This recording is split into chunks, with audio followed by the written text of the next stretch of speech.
Yes, it is New Year's Day and I am sitting down here inside the studio because I have some unattended business to finish too. That doesn't look like it's done at all. This thing is far from done, seeing how all we have is a servo wire sticking up out of it.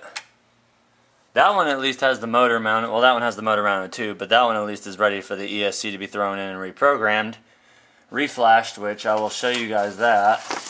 It is actually right here in your ESC parameters right here. This was what was very awesome of Novak to do. It shows you all your stock settings. So you get your one-touch programming, blah blah blah, frequencies. If I can ever get the freaking page open. There we go. Tells you your settings for drag brake, what factory is, minimum drive, deadband, brake frequencies, rock boost, throttle curve, brake endpoint drive, motor rotation. That's the biggest one right there. The Wraith, you notice, the Wraith Timbuktu ESC comes with this parameter set to clockwise as the default. Newer Novak ballistic crawler motors come timed to 0 mechanical timing, and the rock boost performs equally well in both directions of rotation. Older ones should have the motor's mechanical timing adjusted to 0. Do this by aligning the sensor harness connector opening of the ballistic motor's back bearing cap directly in line with the center phase B. But that might be the reason why it was always faster in reverse than it was. Because you can't, well actually no, you can set it to counterclockwise and clockwise.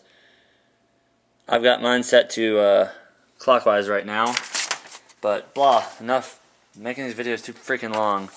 I've got to drill into the frame here to clock this axle forward, and once that's done I'll show you it.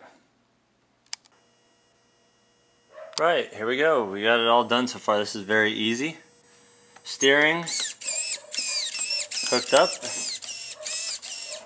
spring to spring contact. Our receiver is going to sit there, and then boom, out in the back we've got our ESC with our wires run around. And just so you guys see, I'm using the stock axial radio. We got forward, we got reverse.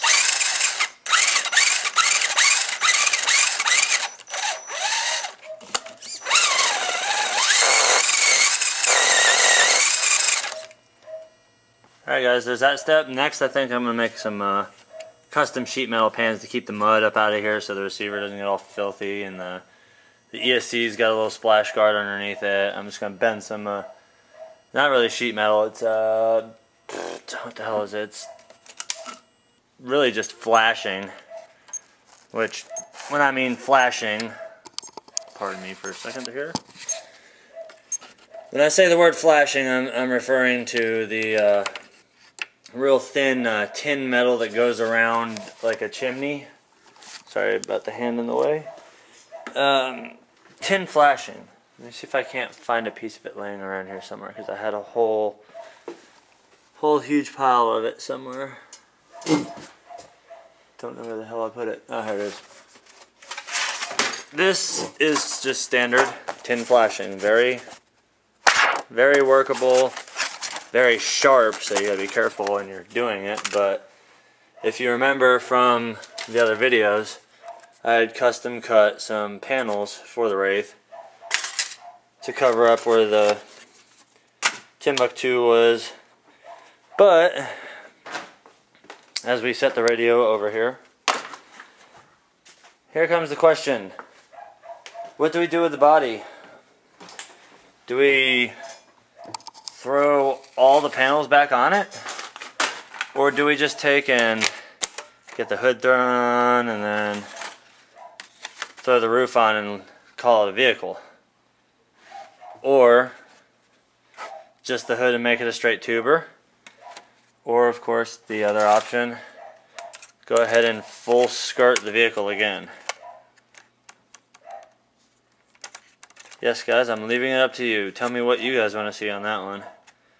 Because the SCX is going back together stock, but This one I want to turn into a mud digger. So that pretty much puts a bullet in this one. It's done, back running, and ready to go out on the trail or mud pit. But Tamiya tires aren't so awesome. I'm gonna have to switch over to those. Switch over to a better set, but on to the SCX now. Alright guys and girls, the moment has come. You've seen the Wraith finished. Check out the SCX10 finished. I've got the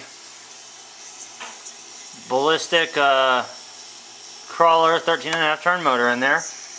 Wedged up in there is the ESC for it. I've already went through and reprogrammed everything.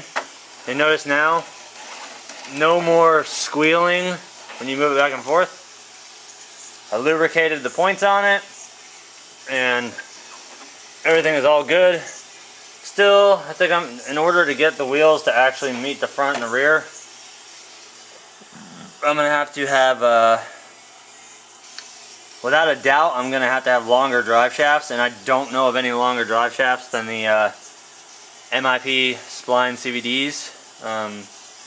I don't know if I'm going to have to custom fabricate those, but I do know I'm going to need longer links if I want to stretch out get that wheel leveled off and get the front wheel leveled off, even though that's going to put it ridiculously far out there. Other than running a dual transmission, there's no way I can reuse stock lengths and stretching the frame and all that crap. Not going to get into all that garbage. This one actually I'm going to, let's backtrack over here real quick. Where are they? I've noticed with the slingers on it, it's too low.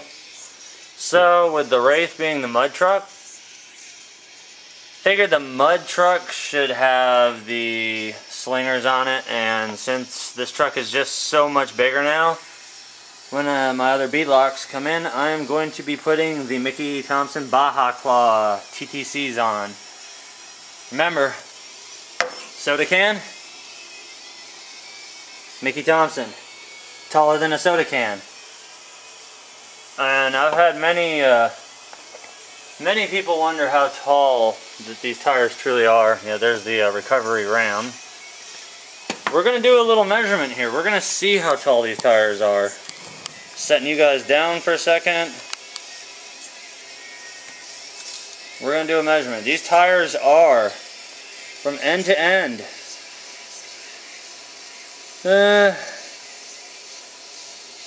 See, I'm going to call it at top of tread to top of tread. Just over 5.5 inches tall. That's a big freaking tire. Versus these mudslingers, which are only 4 3/4 tall. So I'll be getting a lot of height off of these tires, which that'll just add to the overall ground clearance as I pick you guys up again. And slide in. The shocks, awesome. And I've also I've got ridiculous articulation. The rock boost is working perfectly on this. I've gone from slow crawling speed all the way up to full bore.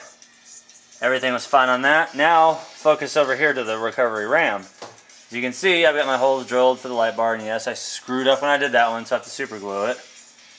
Well, not super glue, I'm using Loctite super glue, the professional strength. But what I've done is down here on the light bar, is if you guys were paying attention in the other video, my light bar kind of lost its lights from all the flips and barrel rolls that it was doing. So I've gone ahead and super glued these suckers in now. So now with the light bar on there, those lights are not going anywhere. They're glued right into the edges, which will give me just enough to strobe. And of course we've got our hyper whites up front. And I just cleaned the table off too, and I'm probably going to get all dirty with these rock grabbers. But we've got our bright red ones in the rear. I don't know which truck I'm going to put them on, but I have ordered a pair of Proline Western front and rear bumpers that have the big hook on the front and the toe chains and the rear bumper that sticks out pretty good. I don't know which vehicle they're going on yet because they are such big ass bumpers. The Jeep body's still over there doing its thing. I had to, when those mirrors on the side there, let me zoom in a little bit so you can see. Those mirrors right there, all that holds them in is just a just one of those little black pins, and I noticed that the mirrors would like flop around. So I took some of that Loctite super glue and I super glued those shut. Well, not shut, but I super glued them to the body so they're not going to move anymore. That one has the hyper blues up front and the red lights in the rear. And of course, Mad Dog's winch. Awesome stuff there. As you can tell, I obviously have to take, well actually no, I can leave these pins in place when I put the Wrangler body on because the Wrangler body utilizes these two little side holes here. They slide in and lock with 4 pins. And then I have the Tamiya light controller mounted to the roof of that one to control the lights. It's a wiring mess underneath there. I really need to get everything all bunched together and just put a couple zip ties on it to get it all done. But not wanting to steal the show away from the big ass Ford F650. I mean, that thing is just ridiculously high. I mean, this is up there with the size of some of the vehicles that I've seen on YouTube doing professional, actual real trucks on jacked up frames going through some huge mud holes in Texas. That's what I modeled that one after, as you can tell by the height of it. It's just ridiculous. This one can go swimming all at once, and then the Wraith over there is going to be the mud buggy. So basically, we're done with the conversion and everything. Hope you guys enjoyed watching. As always, I know this is repetitive and you guys are probably getting tired of it. If you haven't already, go over to the rcsparks.com forums. If you're already not a member, sign up. It's free. You'll be put in hundreds and hundreds and hundreds of fellow RC addicts. So if you, whether you're new to the hobby, you're well experienced, there's a place for you wherever your skill level is at there. This is Man Cave Media. Until next time, guys, hope you enjoyed watching the build. Catch y'all later.